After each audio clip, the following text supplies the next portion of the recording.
안녕하세요. 자, 오늘 이제 대망의 현대사를 공부하는 첫 번째 시간이에요. 그래서 오늘 이제 세계 1차 대전부터 이제 다루게 될 건데요.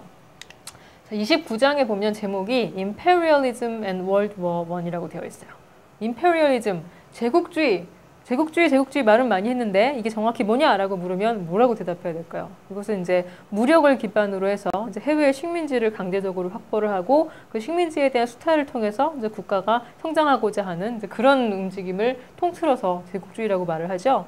제국은 로마 제국도 있고 뭐 페르시아 제국도 있고 고대 이런 제국들이 있지만 우리가 지금 이야기하는 이 제국주의는 19세기의 그러니까 서유럽 열강들에 의해서 자행된 그런 제국주의를 말하는 거라 그랬죠. 우리가 지난 시대에 1750년에서 1914년을 공부를 했었잖아요. 그래서 이게 시작은 1776년에 미국 독립, 그 다음에 1789년에 프랑스 혁명 이래가지고 혁명으로 시작했는데 혁명으로 시작했던 것이 19세기 말, 20세기 초가 되면 어떻게 돼요? 이제 서구 열강들에 의해서 전 세계를 식민지로 지배를 하게 되는 임페리얼리즘의 시대로 이제 바뀌어가는 그런 모습이었단 말이에요. 그래서 혁명의 시대에서 제국의 시대로. 이거 뭐 제가 한 말은 아니고 영국의 유명한 역사학자 홉스봄이라는 사람이 있어요. 이 사람이 쓴 책에서 뭐 혁명의 시대, 그다음에 제국의 시대, 뭐 자본의 시대, 뭐 극단의 시대, 뭐 이런 식의 책 제목이 있는데 그게 나름대로 그 시대의 성격을 아주 명확하게 지적을 하고 있기 때문에 이제 널리 쓰이고 있습니다. 그래서 우리가 지난 시대에서는 지금 혁명의 시대에서 제국의 시대로 이제 넘어갔었다면 이 제국의 시대가 종말을 맞게 되는 것이 우리가 공부한 좀 현대사의 초반이에요. 왜냐? 이 제국주의가 확장이 되다 못해서 엄청난 사건이 벌어졌기 때문에, 전쟁이 벌어졌기 때문에. 그런데 자, 이 전쟁이 이제 어떻게 벌어졌나를 그 발단을 원인을 이해를 하기 위해서 이제 우리가 이 당시에 세계의 지도를 또 다시 한번 떠올려 봐야지 돼요. 지금 전 세계적으로 봤을 때 서구 유럽에 의해서 거의 모든 지역이 다 식민화가 되어 있는데 안 되고 남아있는 지역이 작게 보지 말고 크게 봤을 때는 제가 생각할 땐 두 군데예요. 어디랑 어디냐? 첫째는 중국.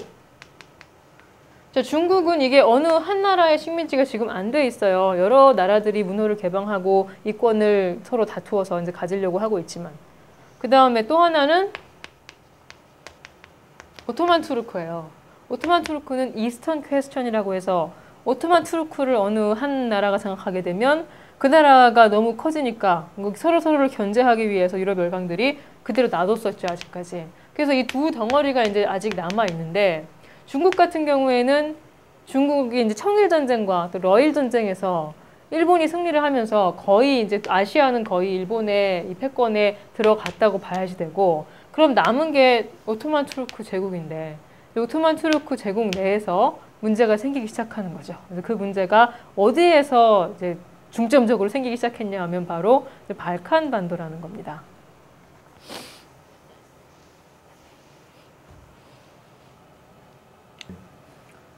결론적으로 말하면 그 당시의 세계 정세는 지금 보여드리는 이런 표로 정리해서 설명할 수가 있어요.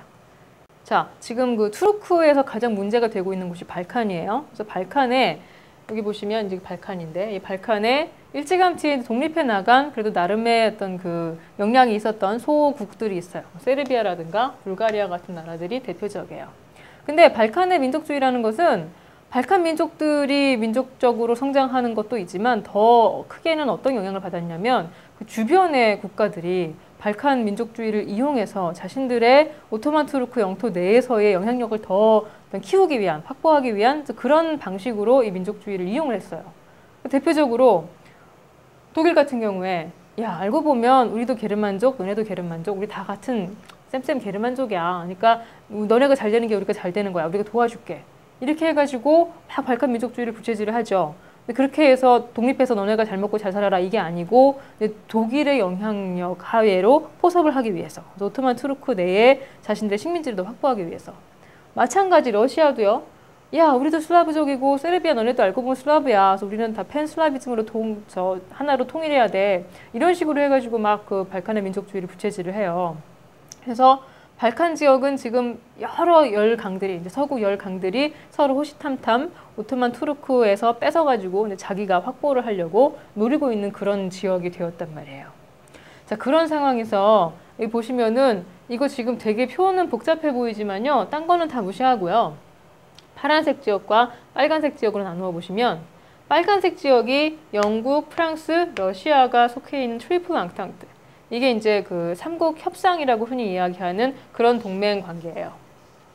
그 다음에 반대편 이 푸른색 계열은 오스트리아와 저머니, 그러니까 독일하고 오스트리아는 사실 민족적으로 거의 비슷하잖아요. 그래서 지금은 독일이 주도하고 있는 형국인데 거기에다가 이제 오토만 투르크가 이후에 또 그 합세하게 되는 여기는 Central Powers, 그러니까 우리가 흔히 삼국 동맹, Alliance라고 하는 큰 하나의 동맹체.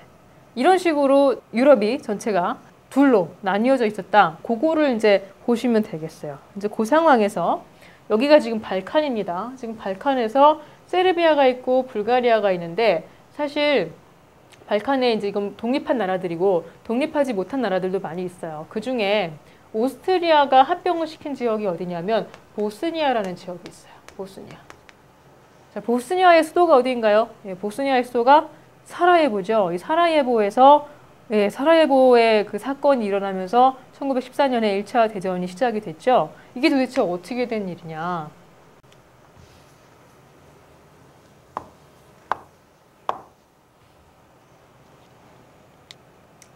(1914년 6월 28일에) 오스트리아의 황태자 부부가 보스니아, 그러니까 자신들의 합병된 식민지 보스니아의 수도인 사라예보에 가서 퍼레이드를 벌였는데 그 퍼레이드를 벌이던 와중에 인근의 주변 국가인 세르비아에서 넘어온 세르비아의 민족주의자 청년에 의해서 암살을 당해요.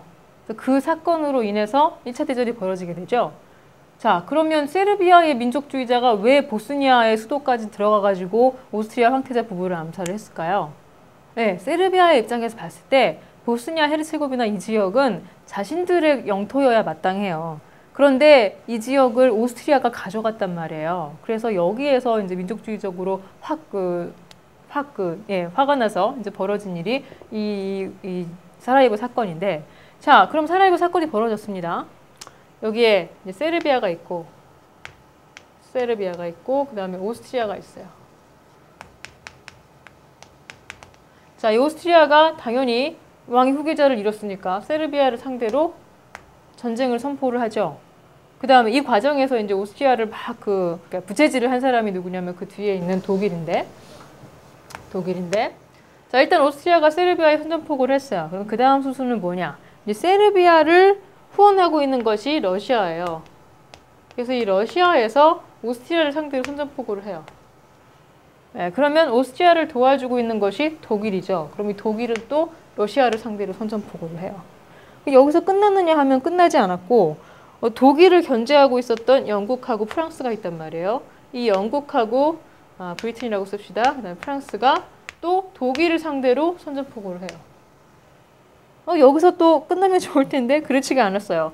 독일과 관계 개선을 도모하고 싶었던 터키, 오토만 제국.